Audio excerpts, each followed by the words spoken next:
Tiene la palabra el doctor Escobar. Muchas gracias. Señor presidente del Consejo de la Magistratura, señores miembros, excelentísimos señores miembros del Tribunal de Honor, damas y caballeros, es para mí un placer estar frente a ustedes a los efectos de la audiencia pública sobre los ejes que propongo en el caso de que sea electo como fiscal general del Estado y conforme el temario que nos fuera proporcionado por el Consejo, nos tocaría hablar del rol del Ministerio Público en el Estado Social de Derecho, su percepción acerca del funcionamiento actual del Ministerio Público, la actuación funcional y presupuestaria del Ministerio Público y su propuesta relacionada a su compromiso personal con la defensa de los derechos humanos y los valores democráticos. En primer término, entiendo que el Ministerio Público se ha creado y se ha formado a los efectos de lograr ese equilibrio interpoderes que nuestros padres antecesores, que la misma organización política de la República ha determinado de que el exceso y la concentración de poder dentro de una o varias personas ha traído siempre excesos. Y estos excesos no son debido a una intención maliciosa siempre del legislador, del administrador o del Poder Judicial, sino simplemente que toda vez que nos convertimos juez y parte, perdemos la objetividad necesaria e imprescindible para poder servir al público. Muchas veces nos estamos olvidando de que en primer término somos más que nada servidores públicos independiente de la función que estamos desempeñando. Y en esto nosotros encontramos que el Poder Judicial, que es el encargado de dirimir las cuestiones controversiales, de dirimir todo conflicto humano, en base a esa expropiación de la violencia que ha determinado la sociedad en la búsqueda de una paz social, se veía comprometida cuando encontrábamos un juez que iniciaba la investigación, que la dirigía y que la dirimía. Por lo cual la sociedad necesitaba ser representada, pero no con un afán de venganza, no con la búsqueda de encarcelar a quien encontráramos o pensáramos que fuera culpable, que fuera responsable de un hecho punible, sino en la búsqueda de que esa institución también defienda los derechos humanos. Esa dualidad del Ministerio Público ha sido pocas veces entendida, ha sido pocas veces valorada. Muchas veces cuando hablamos de los derechos humanos dentro del trabajo delicado del Ministerio Público, nos encontramos con que es la búsqueda de que la pena no sea excesiva, que el tratamiento al delincuente, a la persona que haya sido imputada y acusada y condenada, sea más humana. Pero en realidad tiene un doble significado. Se ha establecido por la excelentísima Corte Suprema de Justicia de que la imputación no causa agravio. Respetuosamente con los señores miembros, yo discrepo de eso. Hoy en día, la imputación acelerada debida a los medios de prensa o a la presión ciudadana o a la necesidad de encontrar un culpable ha traído muchas desgracias a miles de familias. El marqués de Beccaria decía, es mejor un culpable en la calle o 10 culpables en la calle que un inocente preso. Cuando nos roban, cuando nos asaltan, nosotros no pensamos eso. Pero cuando uno de nuestros parientes, cuando uno de nuestros seres queridos está injustamente sometido a un proceso que entendemos no tiene fundamento, nos damos cuenta de que las garantías constitucionales muchas veces no se encuentran debidamente plasmadas en el debido proceso. Es por eso que para mí el rol del Ministerio Público es fundamental a los efectos de determinar a prima facie si se va a encontrar suficientes indicios para la imputación.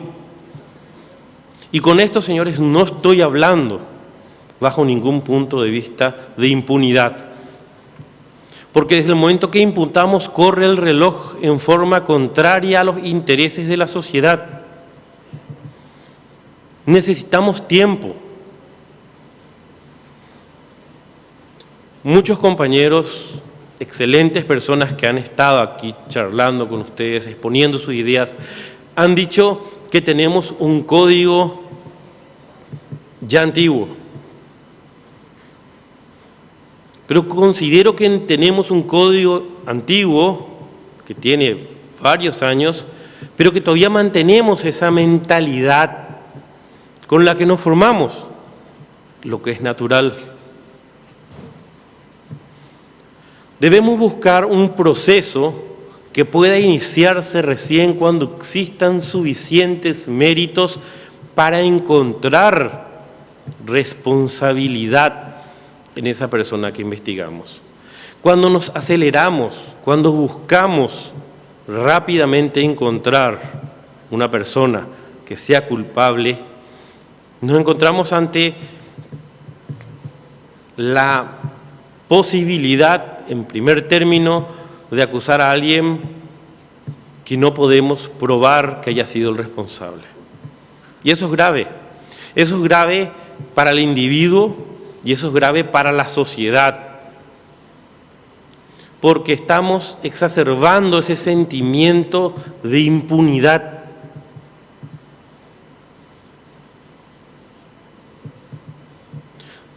Tuvimos en el pasado un gran divorcio entre los fiscales, investigadores y la Policía Nacional.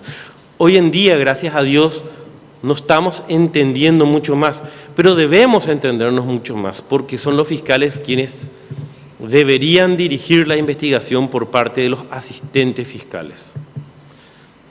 Y estos asistentes fiscales deben estar preparados, deben estar bien formados, deben estar conformes con lo que están percibiendo y principalmente, yo creo que es el eje central de toda buena administración, deben estar controlados en producción y productividad. Tener mucha gente no significa hacer bien las cosas. Tenemos que tener funcionarios que trabajen mucho y bien. El concepto de hora hombre, que capea en gran parte del mundo anglosajón, es un concepto que todavía no hemos abordado. ¿Qué nos produce el funcionario? ¿Cuánto nos produce el funcionario? ¿Su trabajo es bueno? Yo no quiero fiscales que vengan a hablarnos de cuántas condenas tienen. Yo quiero también hablar de fiscales que vengan a contarnos cuántos casos sobreseyeron porque no encontraron mérito para acusarle a ese ciudadano, porque eso también denota una buena investigación. Porque si vamos a premiar a los que tienen condena, significa que le estamos dando carta libre a todos para encontrar culpable. Y señores y señoras, yo tengo entendido, dentro del sistema republicano en el que pienso y siento que debemos formarnos los funcionarios, de que la Fiscalía no es un verdugo. La Fiscalía es el representante del pueblo, de la sociedad, que busca que estas personas que cometieron un hecho punible, dentro del principio constitucional de que debemos primero pensar que son inocentes hasta encontrar un grado de responsabilidad, también sean liberados de toda responsabilidad cuando no existe esa presunción. Muchas veces se habla del juego democrático y la palabra juego molesta porque parece poco seria. Winston Churchill decía que la democracia no es el mejor sistema de gobierno, pero hasta el momento es lo mejor que tenemos. Y cuando entendemos que el sistema democrático es el gobierno de la mayoría, nos estamos equivocando. Porque el gobierno de la mayoría puede tomar muchas acepciones, como ha pasado en Latinoamérica lastimosamente. La democracia, señores, es el respeto de las minorías. Tenemos jóvenes que entienden que es más importante la democracia que la república. Cuando nosotros, dentro de nuestro mismo himno, decimos república o muerte, el gobierno es el pueblo. Y ahí necesitamos nosotros esta división de poderes, y dentro del Poder Judicial necesitamos que los juicios sean ágiles y que sean prácticos. El índice de litigiosidad ha ascendido en forma vertiginosa. Y ese índice nos trae problemas porque cada día estamos buscando más fiscales y más cárceles. Y no es eso lo que tenemos que buscar. El fiscal general del Estado tiene que ser ejecutor, líder de los fiscales y funcionarios judiciales en la búsqueda de la ejecución de una política pública implementada por todos los poderes del Estado, no para penar, sino para buscar alternativas. Y eso sí, para sancionar duramente a quienes encontramos responsables.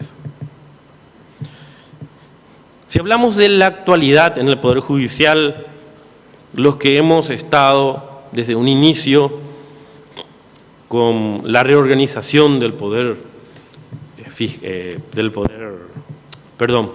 la Fiscalía General del Estado, el Ministerio Público, con el doctor Escobar Faela, yo integré el Centro de Investigación Judicial como coordinador general en la función número 2 cuando se inició. Entendimos este cambio, este paradigma de que debíamos avanzar para llegar a un Estado de Derecho. Y hoy encontramos a una Fiscalía mucho más efectiva, con funcionarios fiscales muy preparados.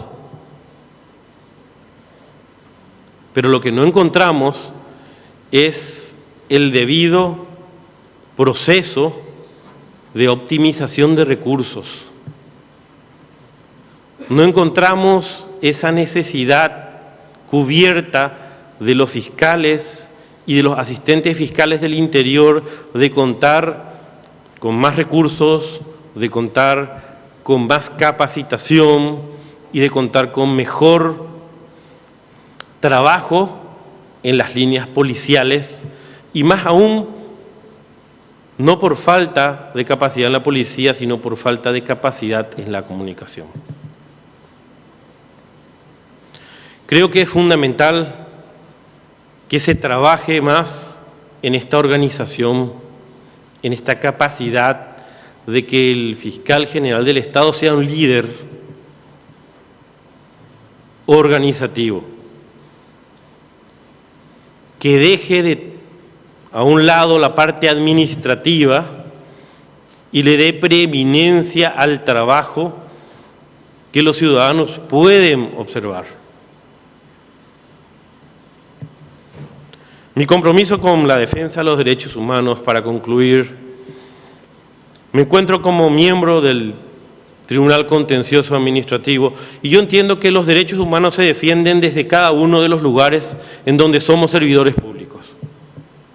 Uno de los ministros de la Corte Suprema de Justicia del Paraguay manifiesta al inicio de cada una de sus ponencias que es el Tribunal de Cuentas donde se defiende más los derechos humanos que en cualquier otra instancia judicial. ¿Y eso por qué? Porque nos permite poner en igualdad de condiciones a dos desiguales naturales, el todopoderoso Estado y el más simple de los ciudadanos. Y las sentencias que el Tribunal de Cuentas, primera sala, ha sacado, ha dictado en los últimos 5 años, revocando resoluciones muy complejas y muy delicadas de la administración, han demostrado la política, han demostrado la decisión que tienen los miembros de respetar el derecho humano del individuo. Muchas veces el Estado, en su afán de cuidar a toda la sociedad, vulnera el derecho del ciudadano. Y nos olvidamos lo fundamental. Señores, el Estado está para cuidar al ciudadano, no el ciudadano para defender los derechos del Estado. Entiendo que desde la Fiscalía General mucho se puede hacer para lograr que este equilibrio de poderes devuelva la confianza, la tranquilidad y esa sensación al ciudadano, que no la tiene aquí, pero la tiene en otros lugares, de que sus organismos, sus órganos extrapoderes, pelean por lo que creen conveniente, por lo que creen justo, por lo que creen correcto. Muchas gracias. Gracias, doctor. Los miembros del tribunal que deseen formular preguntas al postulante tienen la palabra. Doctor Luis Fernando Sosa Centurión tiene la palabra.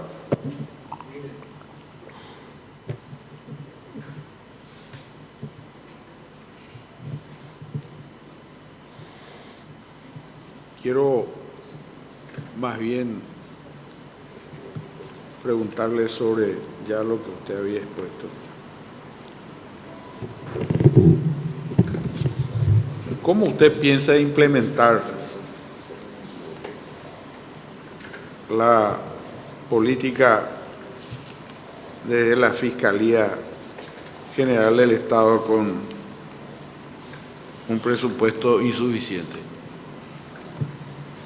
Respetable profesor, dice que el principio de economía es de que siempre faltarán más medios de los necesarios y una vez que haya más medios que los necesarios, la economía no tendrá razón.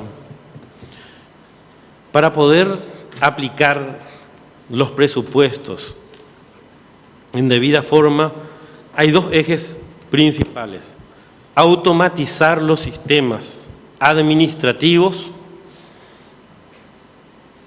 y dar cumplimiento a una política de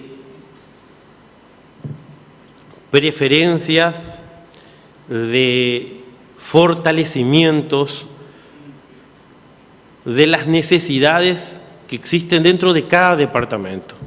Tuve 10 años dentro del departamento de Paraguarí y sé que el problema fiscal, que el problema de los hechos punibles de allí es bastante distinto que el que hay en Ciudad del Este. Nosotros tenemos que permitir que los señores agentes fiscales tengan personal adecuado, preparados en ese tipo de investigación.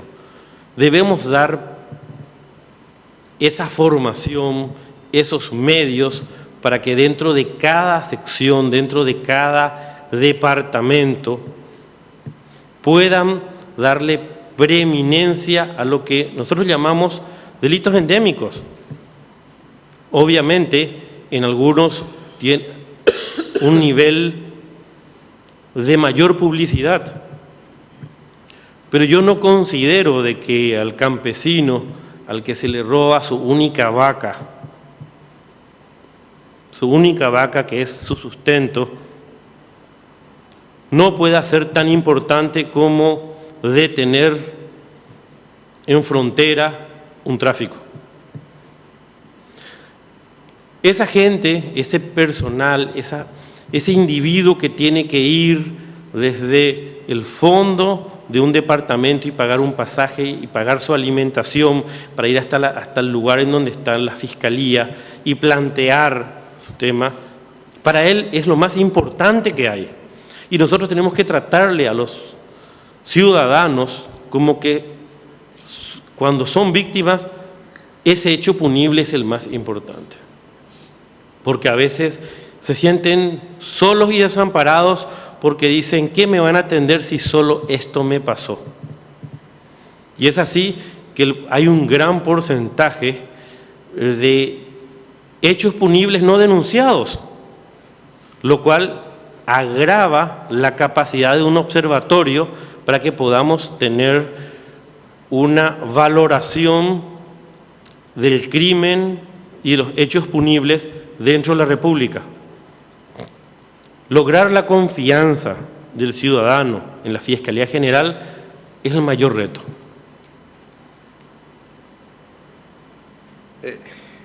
He tenido yo una experiencia no personal, sino acompañando en el interior a una comparecencia ante la Fiscalía a una persona y hemos tenido que ir 4 veces porque no tenían tinta. Al margen, entre los conceptos de la capacidad, fortaleciendo la formación, etcétera, etcétera,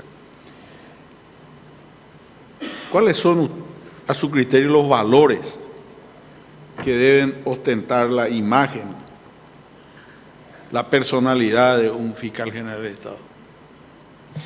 Respetado profesor, se habla de muchos valores, pero yo creo que el fiscal debe ser respetado y respetable. Respetado por su conocimiento, respetado por lo que sabe, por lo que se formó, y respetable por una conducta que demuestre un liderazgo. Porque los servidores públicos debemos dar ejemplo de comportamiento. Y lastimosamente, estar expuestos nos lleva a ser publicados, nos lleva a ser objeto, principalmente hoy que tenemos lastimosamente muchos abogados que no recibieron la formación que la mayoría de ustedes, que fueron nuestros profesores, nos brindaron en aulas, que han ido a clases los sábados y son hoy abogados igual que nosotros, y buscan crear ese litigio para luego culparle a la administración. Perdimos el caso porque el fiscal no quería ayudarte, porque el juez era responsable, porque la ciudadanía está tan descreída de los órganos administrativos, de los órganos jurisdiccionales, que no importa qué se diga, es más fácil creer que hay un contubernio, que hay una conspiración en contra, antes que entender que no teníamos el derecho. Por eso, cuando el fiscal sea respetado y respetable, yo creo que vamos a tener nuevamente la confianza de la ciudadanía. Gracias, doctor Luis Fernando Centurión. ¿Algún otro miembro que quiera hacer uso de la palabra? La palabra para el doctor Rolfo Paleari. Doctor Escobar, una pregunta sencilla pero no menos importante. ¿Qué opinión le merece nuestro actual Código Penal? Y si usted considera que tiene falencias ¿podría indicarnos sintéticamente cuáles son las principales?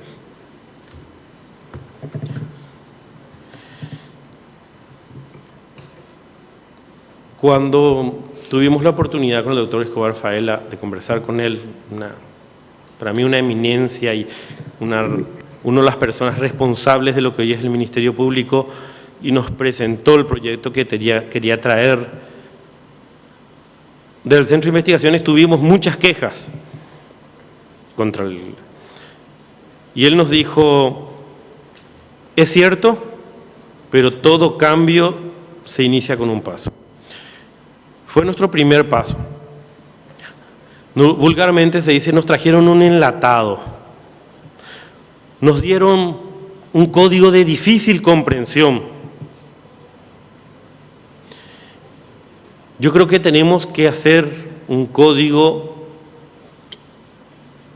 más accesible, o tenemos que explicarlo mejor a nuestros ciudadanos, porque explicar tipificación, imputación, reprochabilidad cuesta.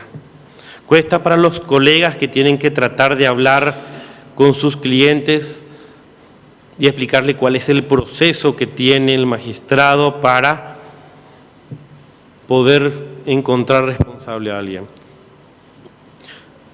El paraguayo tiene su idiosincrasia y somos orgullosos de ser paraguayos, y donde nos vamos nos hacemos notar.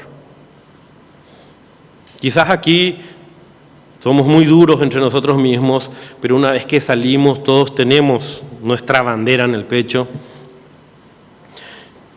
Y creo que un código hecho sin sociólogos y sin un análisis correcto de lo que es nuestro pensamiento, nuestra forma de ser, lo que nos mantuvo vivos luego de hecatombes, no va a tener un efecto positivo dentro de la población, porque no la entiende. Ya cuando me ha tocado a mí, he sido director interino en la SENAT, en la Secretaría Nacional Antidrogas, luego del Centro de Investigaciones, yo le explicaba en el exterior que hay hechos punibles de muy difícil explicación para nuestra gente, porque no veían la reprochabilidad del tema, no lo veían mal.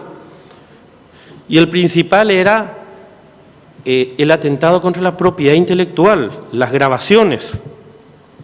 Explicarle a alguien que por qué no puede duplicar CDs para volver a venderlos porque esa persona no tiene un medio de subsistencia, y que sí tiene que pagar un derecho a una persona que lo ha grabado, que tiene millones de dólares, es muy difícil.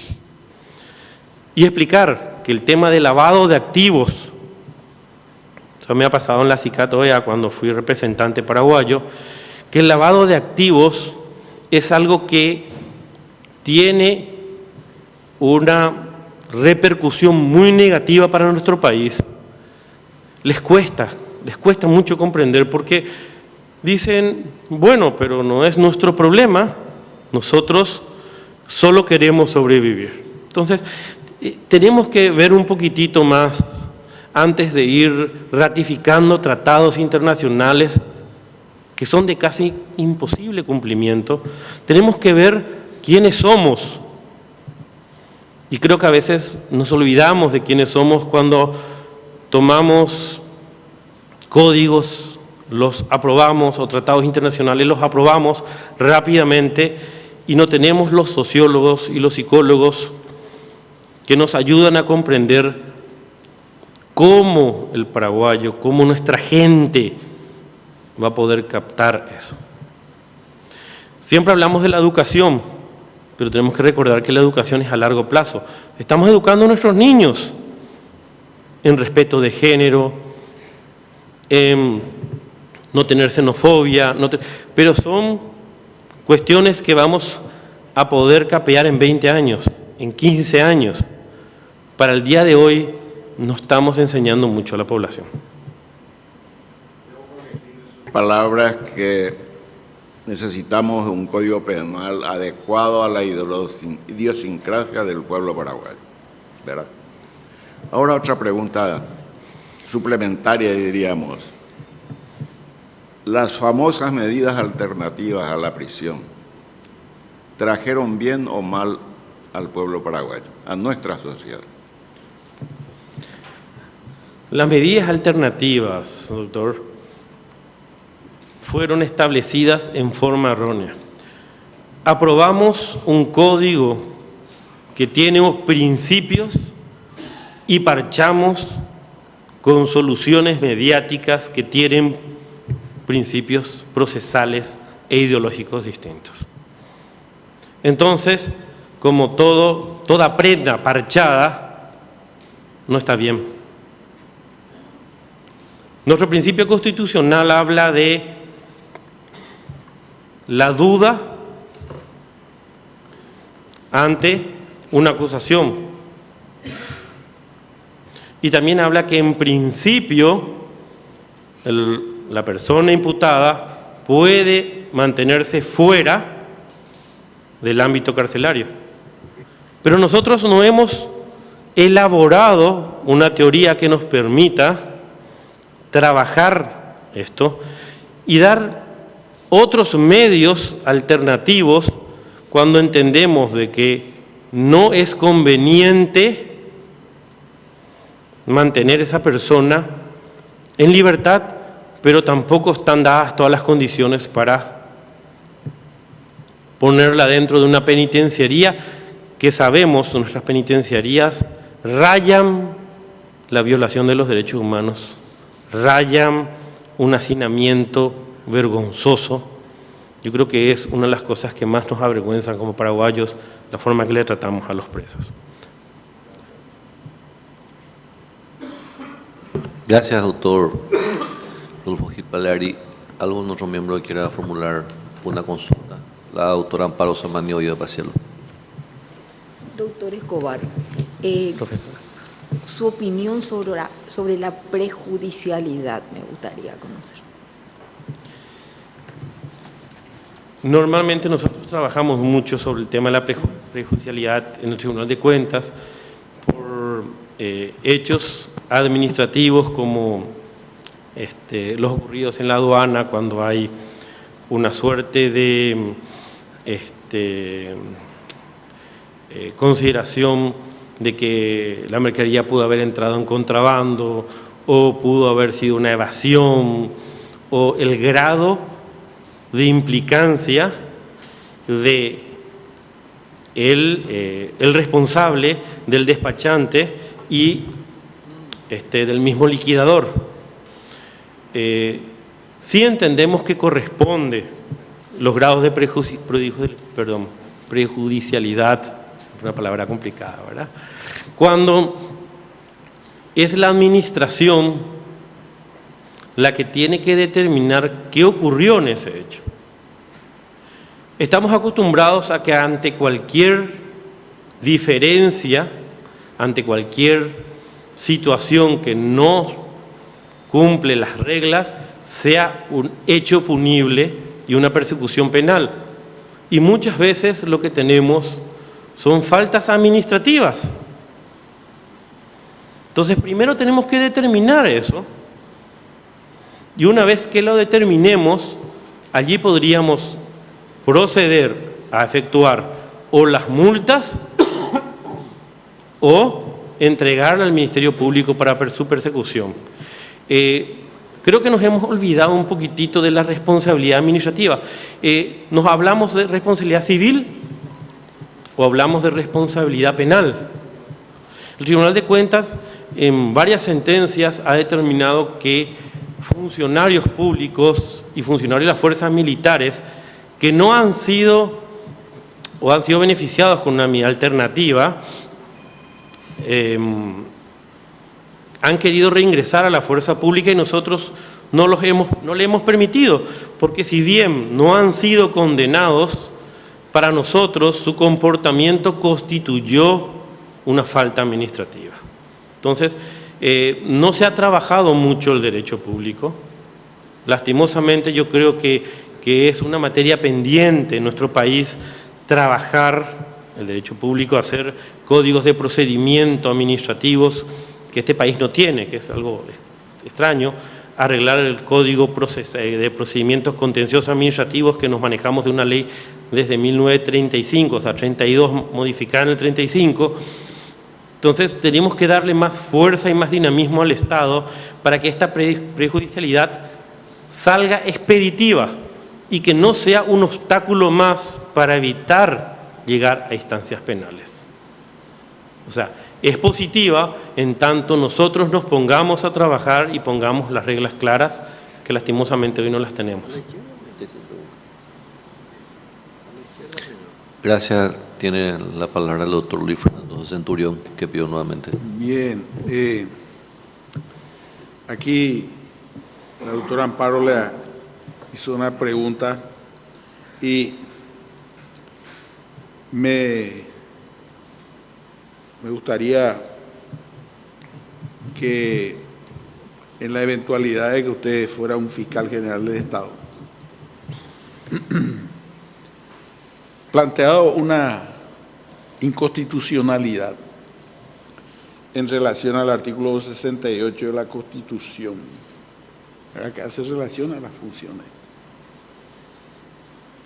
en donde precisamente pretende, y según los medios de prensa ya se planteó esa inconstitucionalidad por unas determinaciones adoptadas en el Tribunal de Apelaciones de Ciudad del Este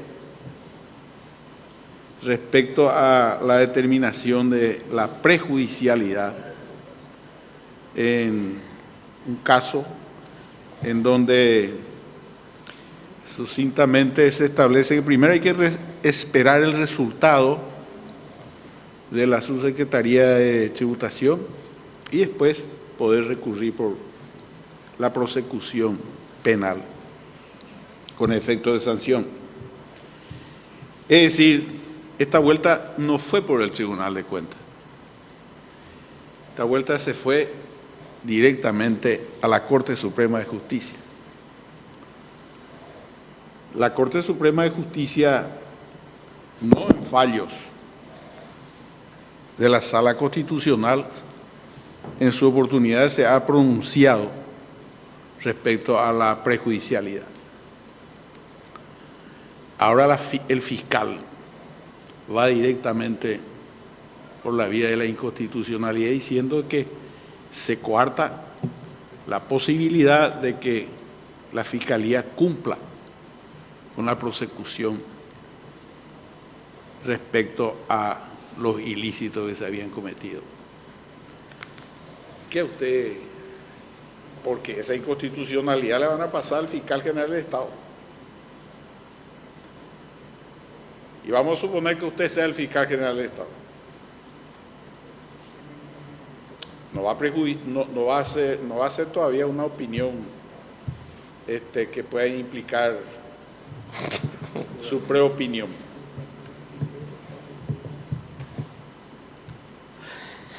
La pregunta es cuál es mi postura al respecto del... Y no, es que inconstitucional o no, porque si es inconstitucional, conforme al pedido de la Fiscalía, cae todo.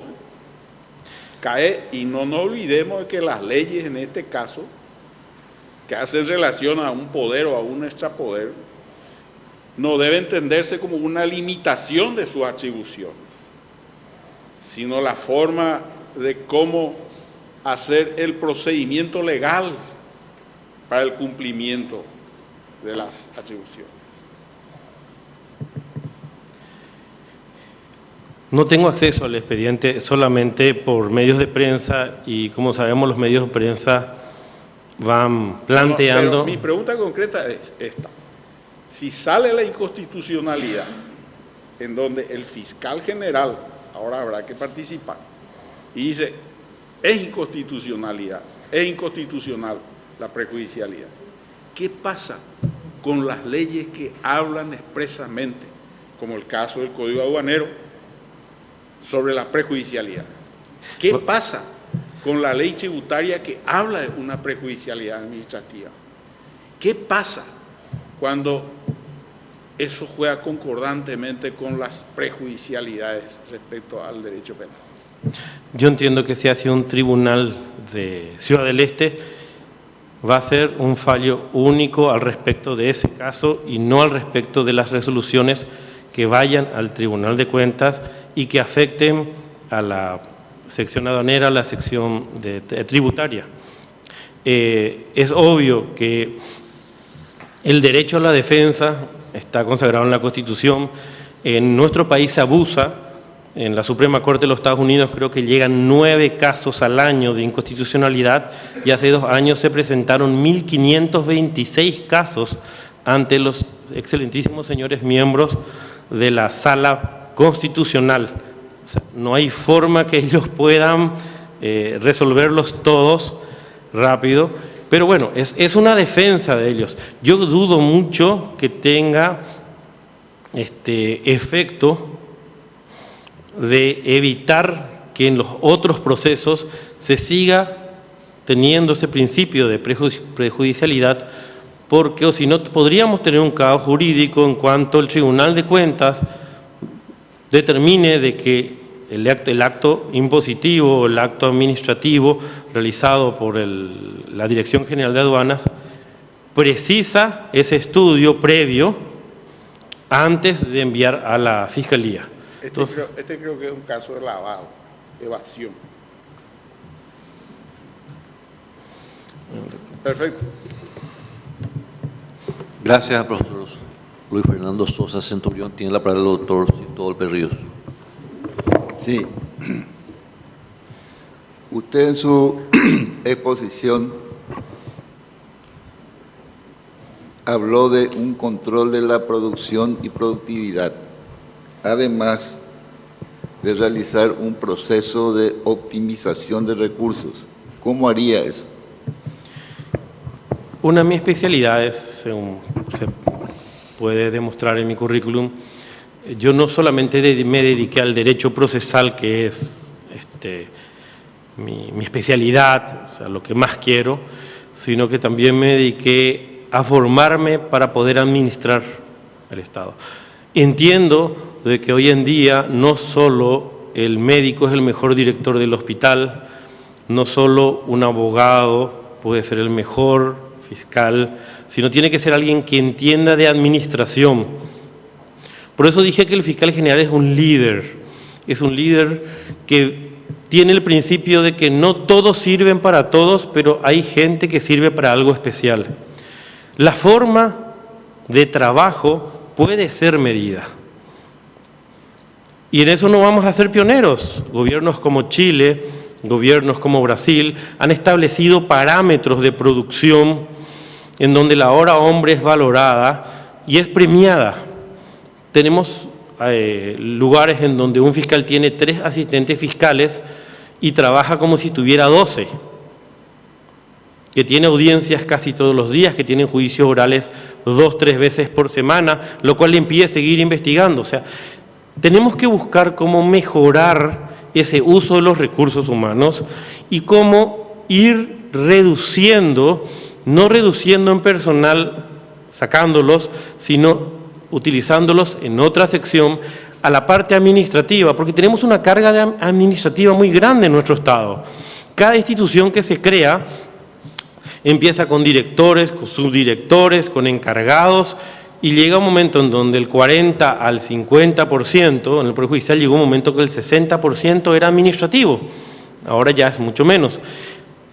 ¿Qué tenemos que hacer? Tenemos que buscar cómo esa persona puede ser reutilizada y dejar que los mejores vayan teniendo reconocimiento, los mejores fiscales, los mejores asistentes fiscales. Yo recuerdo que los asistentes fiscales, cuando iniciaron esta función, cuando fueron nombrados, eran, creo que lo mejor que tenía el Ministerio Público. Muchos de ellos hoy son señores fiscales y señores fiscales adjuntos. La carrera dentro de la Fiscalía debe ser prioridad, porque no puede ser de que la Fiscalía forme desde asistentes fiscales hasta fiscal adjunto y luego quieran ir a ser magistrados judiciales en el Poder Judicial.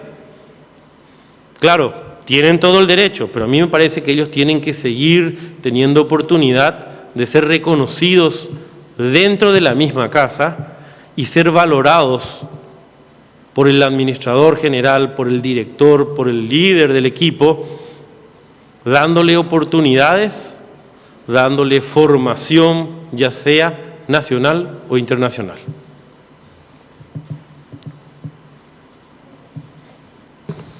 Gracias, doctor Sixto Volpe Ríos. Tiene la palabra el doctor Damián Pérez Escona. Gracias, profesor. Al inicio de su exposición se refirió a un aspecto poco considerado e eminentemente importante, que es la protección a la víctima. Folclóricamente tenemos la estupidez, como dice Borges, la estúpida estupidez del no más. Igualito que el médico, también el abogado. Una cubierta nomás, una cubierta, la que se robó. Y el médico dice una gripe nomás, una gripe, no es una gripe nomás. Por tanto, al referirse a la protección de la víctima, tiene prevista la posibilidad de modificación de una norma del proceso penal y volver de acción pública esa lista de hechos de acción privada que saca de la posibilidad de intervención de oficio e incluso la propia policía. Ejemplo, algo muy común y universal en Paraguay, de acción a instancia de parte, el robo de electricidad.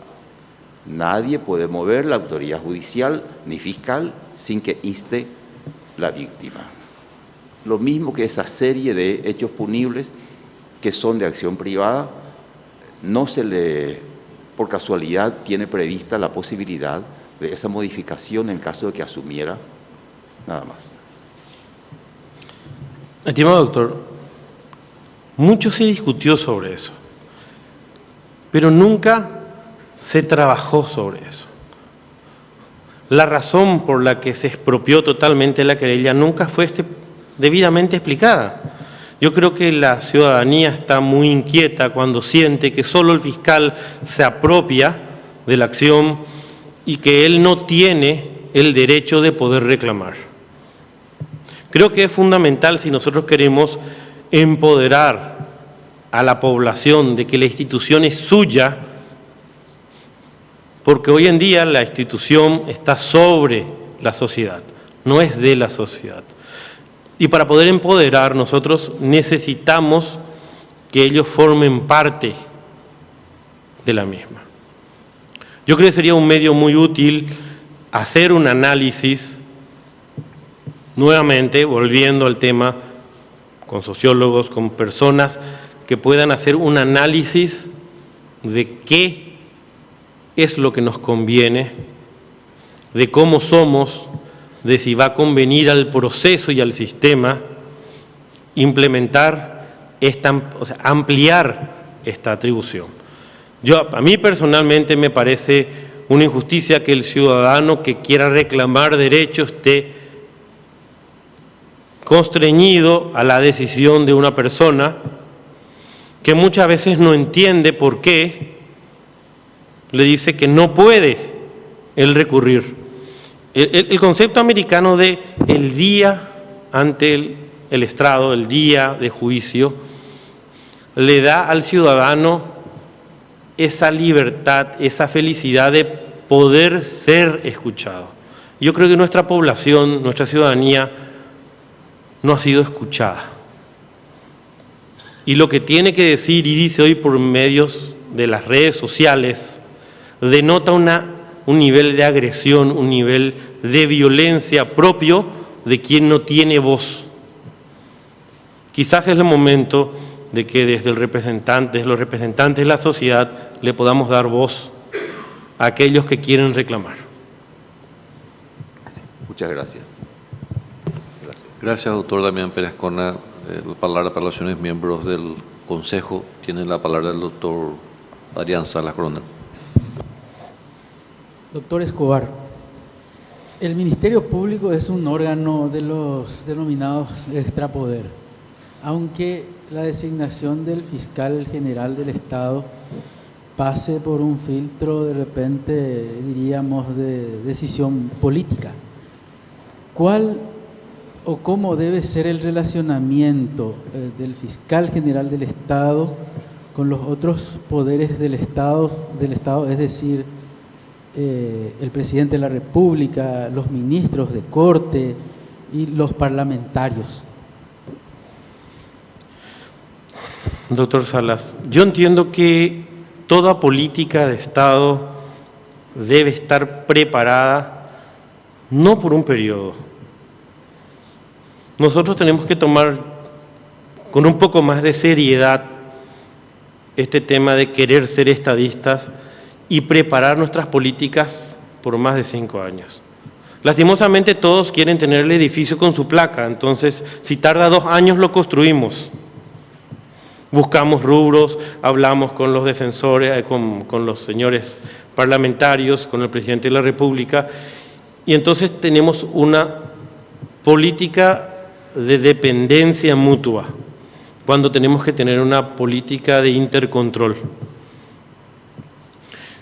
No es necesario tener una política negativa hacia los otros poderes del Estado, es necesario poder dialogar con ellos, es necesario poder organizar y armonizar políticas, y obviamente en ese juego del poder en todas partes del mundo siempre va a haber una suerte de presiones.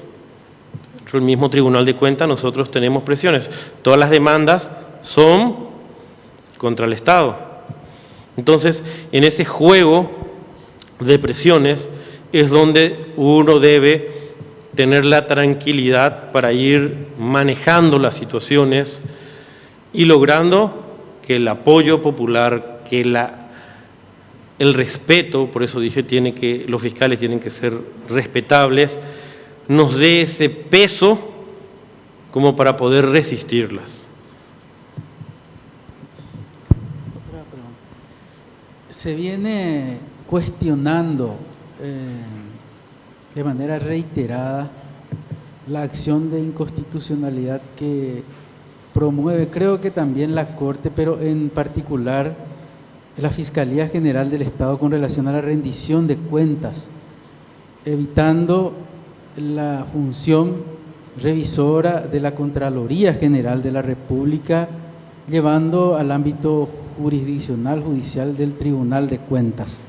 De llegar al cargo, ¿seguiría con esa política o dejaría la posibilidad de que entre a auditar o revisar las cuentas del Ministerio Público?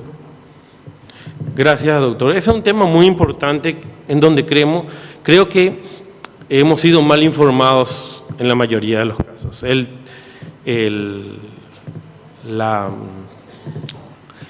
La ley que ha remitido las atribuciones del Tribunal de Cuentas, segunda sala, establecidos en la Constitución Nacional, y las ha transferido a la Contraloría, ha sido declarada inconstitucional por la Corte Suprema de Justicia en todas las oportunidades. ¿Por qué? Porque se ha sacado por ley lo que la Constitución establece.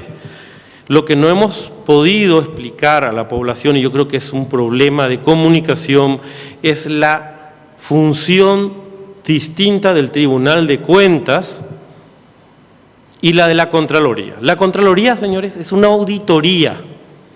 Es como la auditoría que nosotros tenemos en una empresa que te dice, bueno, usaste de más papel, esto no está correcto, esto tenemos que hacer, y su fuerza ni siquiera es recurrible porque es un dictamen.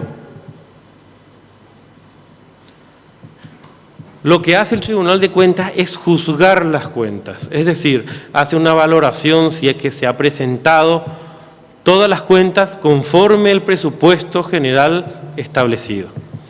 Y desde hace 3 años, en la presidencia del profesor doctor Antonio Fretes, hemos tenido una reunión con la Contraloría General en donde nos expuso el anterior Contralor General, nos expuso que no nos están entregando los documentos. Nosotros le solicitamos al Tribunal de Cuentas, segunda sala, que nos los entregue. Y el Tribunal de Cuentas, segunda sala, le dice, pero señores, ustedes no son parte. ¿Cómo le vamos a entregar a alguien que no es parte todos los procesos? Y ante la discusión, nosotros hemos habilitado, para los casos que ya están en proceso, una oficina completamente preparada para que todos los auditores de la Contraloría General se presenten. Le vamos a proporcionar todos los documentos de cada uno de los procesos y van a poder investigar lo que consideren conveniente. De eso hace 4 años, hasta la fecha nunca han ido, pero estamos esperando que en algún momento vayan. Estoy seguro que apenas terminen sus trabajos irán a controlarlos. Y también se estableció de que para que venga un nuevo caso, primero tiene que pasar por la Contraloría General. Entonces, no es la Contraloría la que juzga, no es un órgano jurisdiccional, es un órgano de control. Los que estamos dentro de instituciones públicas sabemos que viene el Contralor y no siempre es nuestro amigo porque siempre nos dice, está faltando una silla, ¿dónde está? Estos documentos no se presentaron en tiempo. Es una auditoría, es lo que nos dice que no está yendo bien. Pero una vez que concluya nuestro periodo, si la Contraloría puede hacer una verificación, pero el juzgamiento siempre, por decisión constitucional, queda en la segunda sala. Yo no formo parte de la segunda sala, pero queda en la segunda sala. Entonces yo sí creo de que la Contraloría debe tener acceso a los documentos a los efectos de poder guiar cualquier falta administrativa.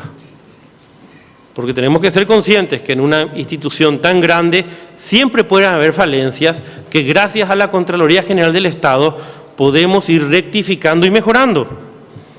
Pero que el juzgamiento de las cuentas públicas, tanto en Paraguay, en Brasil, en la Unión Europea, siempre las lleva a cabo un tribunal de cuentas.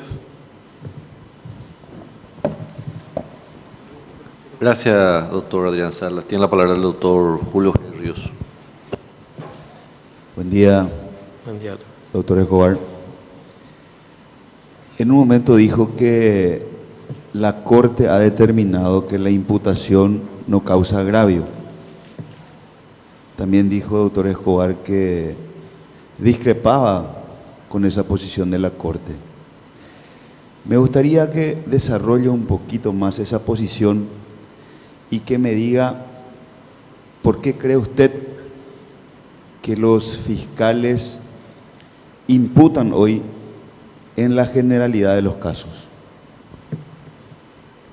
Bueno, desde mi punto de vista, cuando nos imputan por un hecho, de acuerdo al hecho, nos pueden manchar la vida. Cuando en una pareja ha habido problemas, últimamente estamos viendo muchas acusaciones de abusos de niños, lo cual, independiente a la sentencia, le queda el estigma al ciudadano. Parecería que la Fiscalía busca culpables, cuando en realidad no busca culpables, investiga para ver si existe la posibilidad. Los medios de prensa, las redes sociales tienen un peso muy importante y lastimosamente, como dijo Humberto Eco, las redes sociales le dieron voz a cualquiera y lo tomamos como cierto. Es para mí algo terrible una imputación a las 24 horas de un hecho punible cuando todavía no se tienen todos los requisitos o todos los principios de investigación como para poder determinar a prima facie que esa persona va a ser investigada.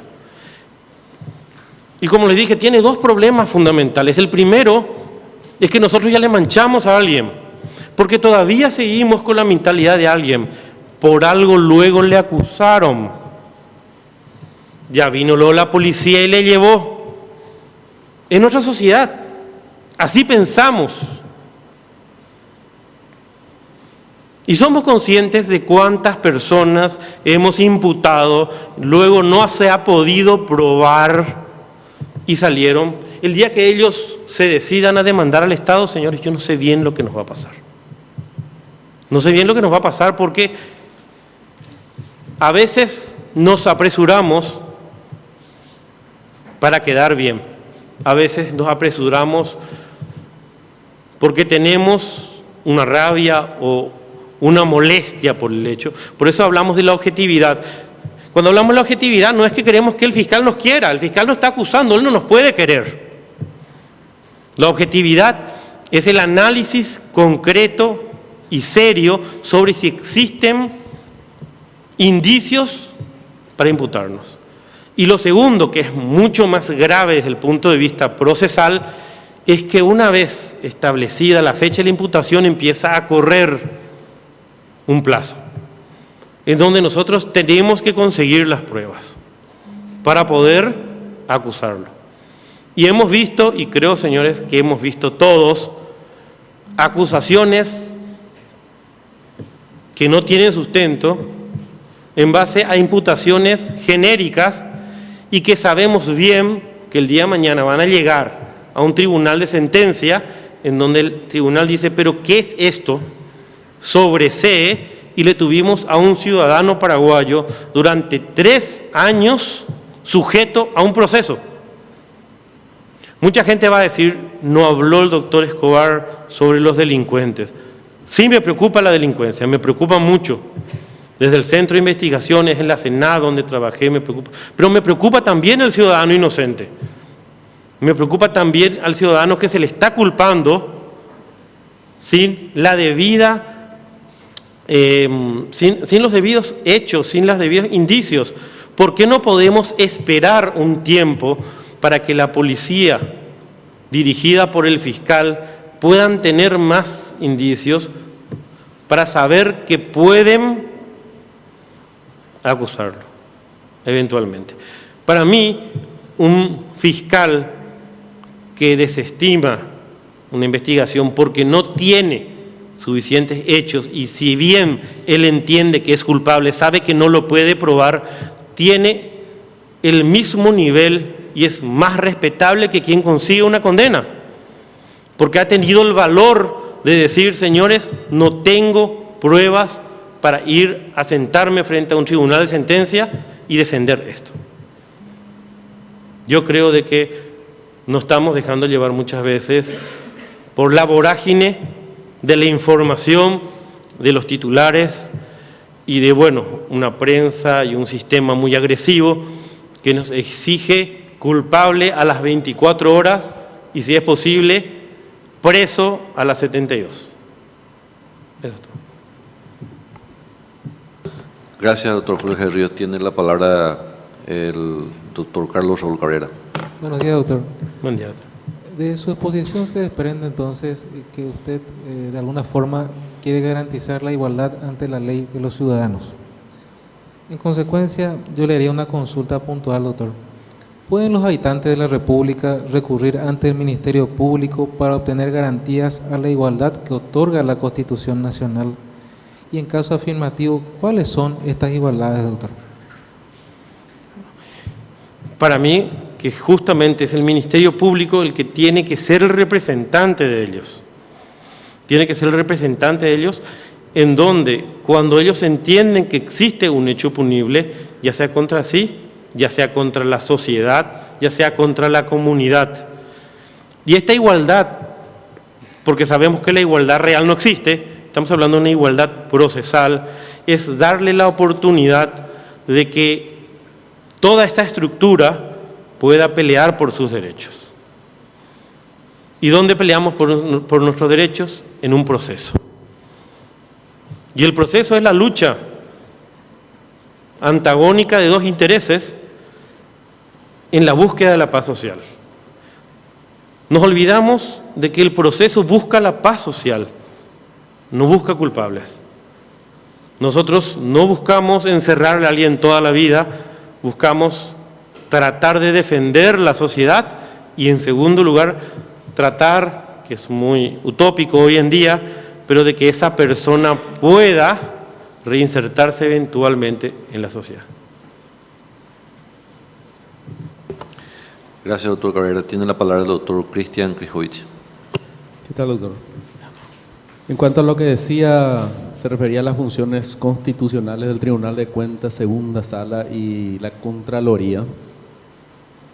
En funciones de la Fiscalía General del Estado, si usted fuese electo, ¿cree que podría ejercer usted la representación social ante el Tribunal de Cuentas, velando por el respeto de la Constitución en lo relativo al gasto público en casos de corrupción?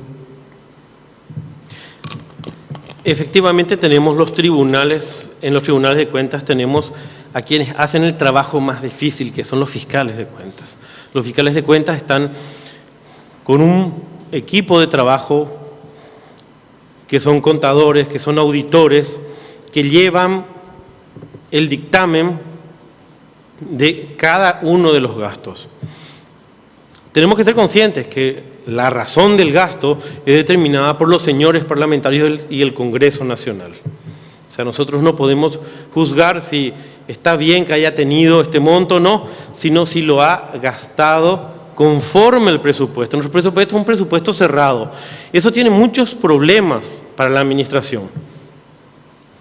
Nos obliga a constreñir nuestro trabajo únicamente, como el derecho público, a lo que está permitido, a lo que podemos hacer. Necesitamos más personal dentro de las fiscalías porque los 2 fiscales que tenemos que están trabajando a tiempo completo llevan montes de expedientes, o sea, carritos, nosotros le llamamos ya de expedientes, con facturas y tienen un trabajo de tiempo completo. Necesitamos más personas que puedan llegar a auditar eso. Necesitamos ampliar.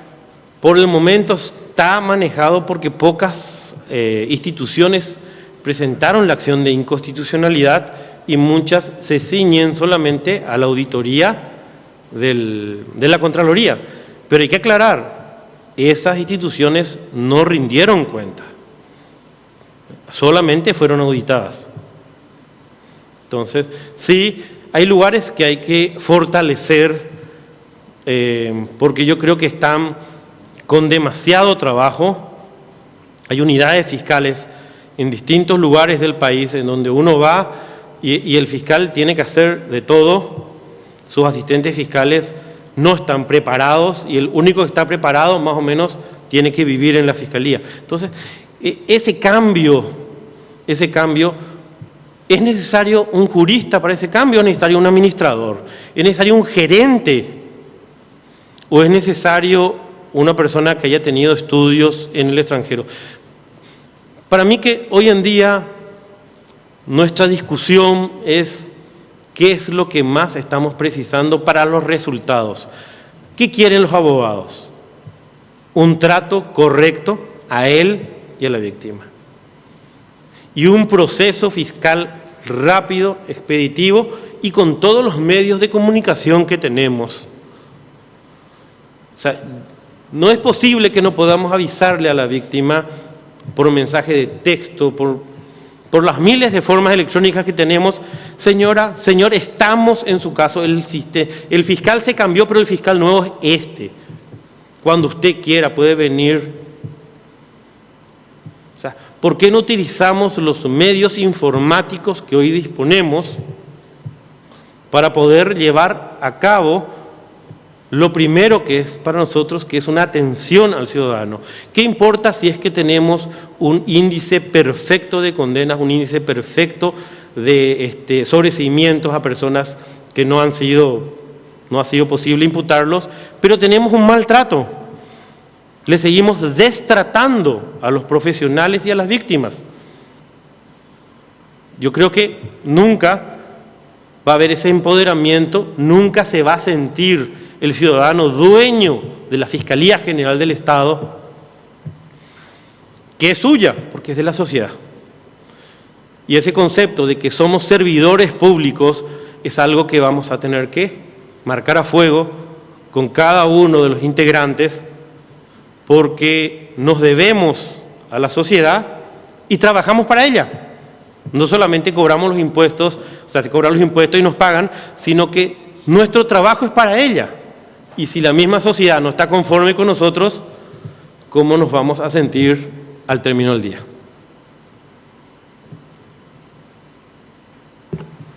Gracias, doctor Krejovit. Doctor Escobar, le voy a hacer unas preguntas que me hicieron llegar por detrás del auditorio. ¿Qué opina sobre los delitos de género? Es la primera pregunta. Los delitos de género, la violencia de género. Exactamente, la pregunta es, ¿qué opina sobre los delitos de género? Bueno, los delitos de género, que me imagino que estaríamos hablando de la violencia intrafamiliar, a mí me parece que la perspectiva que se está dando al respecto de los delitos de género es bastante sesgada, porque tendríamos que hablar de la violencia intrafamiliar. ¿Y por qué tenemos que hablar de la violencia intrafamiliar? Porque en realidad estamos, los que hemos tenido la oportunidad de ser jueces en el interior, no hemos visto solamente la violencia de hombre contra mujer, hemos visto la violencia de nuera contra abuelita, de mamá contra hija para que se case con una persona determinada o para que salga con alguien por una ventaja, hemos visto la violencia de hermano contra papá de mucha edad, o sea, hemos visto una serie de hechos que son bastante difíciles de manejar, que no se circunscriben solamente al género. Si bien el tema de género es algo que trasciende los medios sociales hoy en día, me parece que tenemos que hacer una investigación un poquito más profunda y también que tenemos que dejar de ser hipócritas, porque muchas de las leyes que estamos sacando en nuestro país son leyes para asuncenos, y es muy lindo, pero pasa calle última y no es práctica. Porque decirle a una mujer, te pegó tu marido, andate, y me dice, tengo 6 hijos, ¿y cuáles son de él? Los últimos 2. Y les atiende a todos, sí, le da de comer a todos, y le pega a todos, no, a mí no me pega. Uno se siente así, no sabe qué decirle. Me pregunto, ¿el Estado pone un lugar de trabajo para esa señora en otro lado? ¿Le da un lugar para que esa persona pueda ir a refugiarse como en otros países? No, nosotros tratamos de sacar condena, lo metemos preso al agresor y después esa persona se queda mendigando. O sea, tenemos que ser prácticos. Si queremos solo condena, vamos a empezar a abrir más cárceles, por favor. O sea, cuando constituimos un hecho punible, cuando analizamos cómo levantar penas, debemos hacer un estudio de nuestra realidad y ver qué podemos nosotros contribuir a la víctima. Porque al victimario, ¿qué le vamos a hacer? Como en el pasado, que se le pegaba en la comisaría. O sea, tampoco se solucionó así.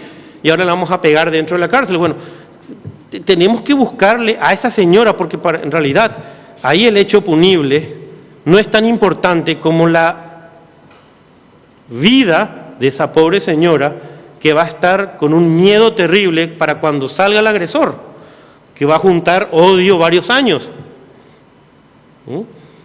Más aún, dentro de nuestra sociedad, que tiene varios ribetes machistas, van a decir, ¿y para qué le denunciaste? Mira, ahora estás en la calle. O sea, tampoco va a tener un apoyo popular. Por eso, respeto mucho cierta parte de la ideología de género, pero soy consciente que deberíamos hablar de la violencia intrafamiliar en primer término, porque nosotros debemos defender a la familia. Y para mí, fundamentalmente a los chicos. Me ha tocado ser juez de familia en mucho tiempo y he visto que ellos son la víctima de las peleas de familia. Entonces, ¿para qué vamos a aumentar penas? ¿Para qué vamos a hacer empoderamiento de las mujeres si no le damos trabajo? Me parece que es una política muy buena para vender diarios. Se hacen muy buenos test donde todas hablan de la libertad y de qué hay que hacer y luego se van a su casa.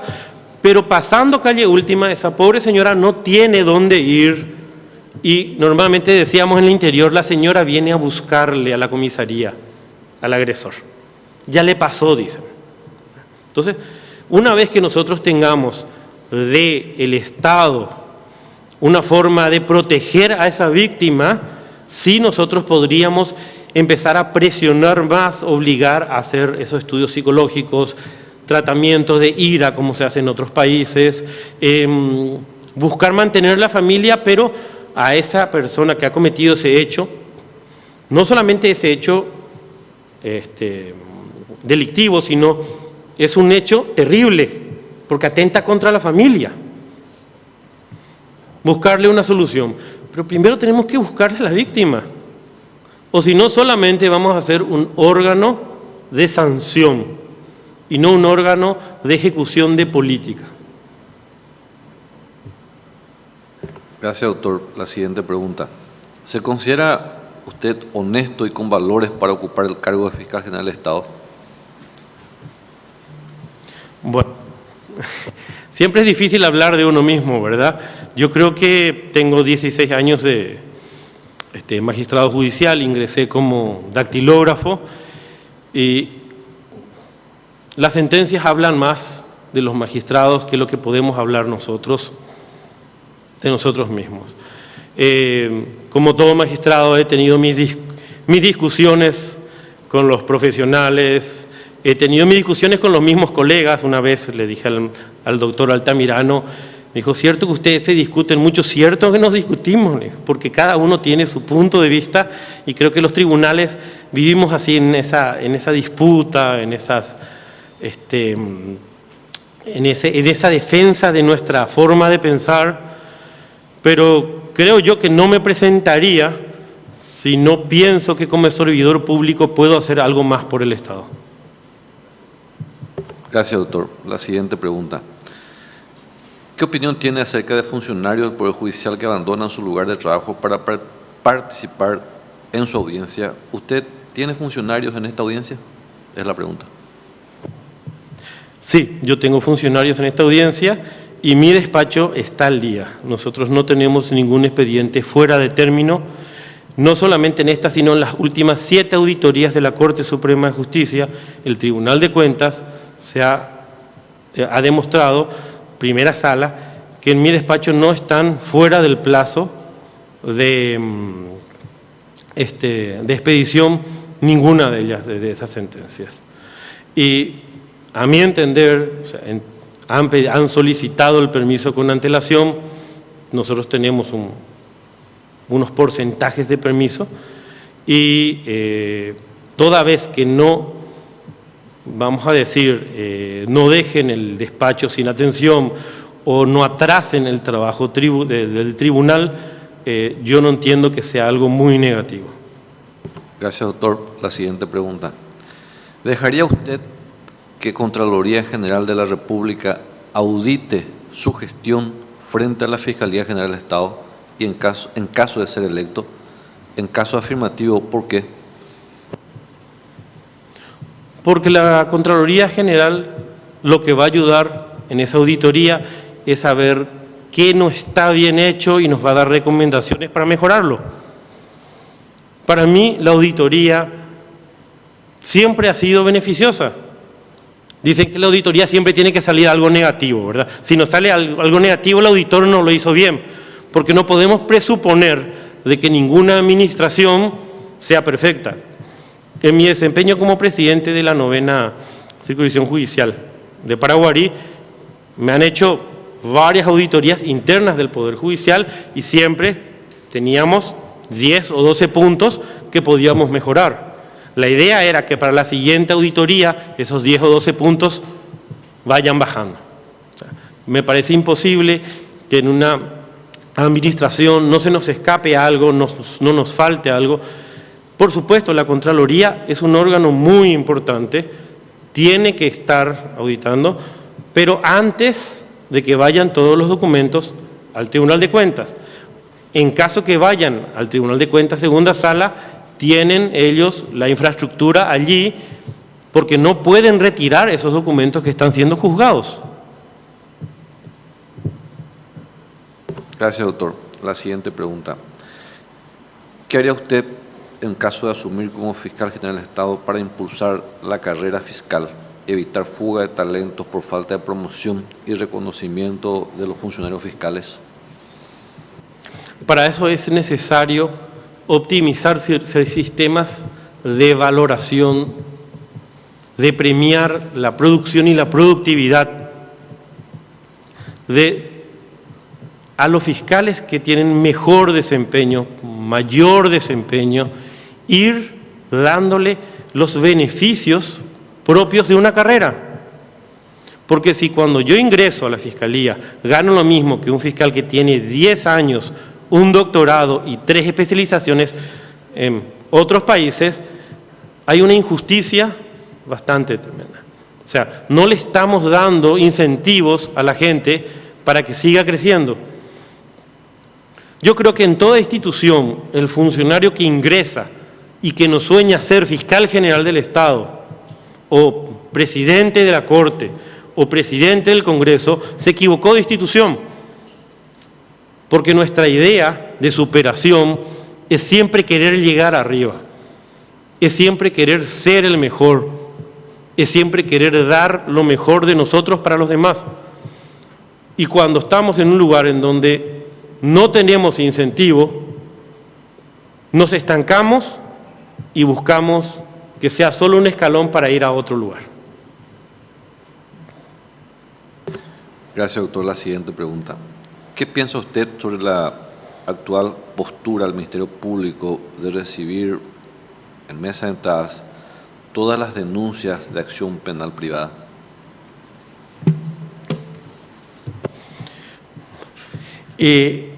Para mí que son decisiones que se tomaron sin una política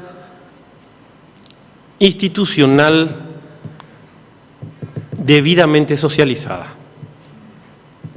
Cuando nosotros tomamos una decisión que afecta a tantas personas, tenemos que explicarles. Desde el momento que nos explicamos nosotros, que no lo hacemos público, lo toman simplemente como un trámite burocrático más. Yo creo que tenemos que socializar la razón, analizar la aceptación de los colegas, porque ese es un tema muy importante también. Si el fiscal general del Estado no está conversando con los colegios de abogados, ¿cómo se va a enterar de lo que pasa? Porque sus mismos funcionarios le van a contar. Yo creo que es imposible. Yo creo que se ha perdido ese trámite del diálogo con los viejos abogados que uno conoce ya del tribunal, que entran y te dicen, tu secretaría no está funcionando, es lenta. Y eso es lo que ayuda a que el fiscal, a que el juez, a que el miembro del tribunal pueda tomar las decisiones. Porque decir que el fiscal es responsable de lo que pasa, pasando una puerta donde hay 6, 7 personas, es imposible. Necesitamos la colaboración de los colegios de abogados. Y que los colegios de abogados, todos unidos en la confederación, pongan pautas que les parezcan de mejor servicio. Gracias, autor. Con esto concluimos su audiencia. Agradecemos su participación. Le solicito brevedad en caso de que quiera agregar algo más que usted considere importante, a fin de que podamos también tener la oportunidad de convocar al siguiente postulante. Gracias, doctor. Escobar. Por favor, la doctora Amparo Samaniego Viuda Pacero tiene la palabra. Exposición del doctor. Me llevan a pensar en la colegiación. ¿Qué opina usted de la colegiación? Tenemos una historia muy dura al respecto de la obligación de la colegiación, y es por eso que los convencionales constituyentes han determinado que no puede existir una obligación. Pero yo entiendo que es la mejor manera. Solamente los abogados pueden cambiar el sistema. Decía un viejo camarista, este es el único poder donde una profesión es dueña de todo. Este es el poder de los abogados. Y nosotros necesitamos, los magistrados, los fiscales, los funcionarios judiciales, los funcionarios de la Fiscalía, necesitamos el trabajo en conjunto de todos los colegios de abogados. Necesitamos que haya una agremiación y necesitamos que ustedes mismas sancionen a quien están haciendo el proceso imposible de culminar.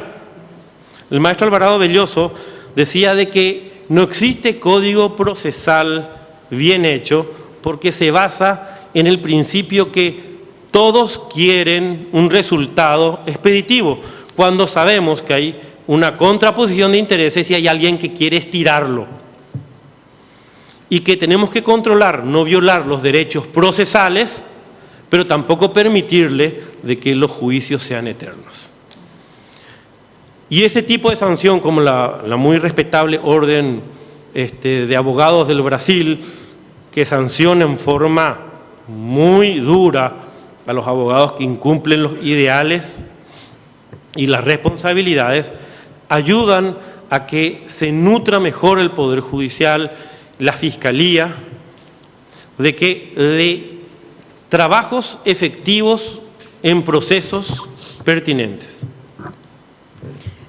Perdón, doctor. O sea que usted no ve a la colegiación y a los gremios organizados como una amenaza de corporativismo, sino más bien como una organización que ayudaría a la sociedad también cuidando sus intereses, o sea, también colaborando con el Ministerio Público, entonces.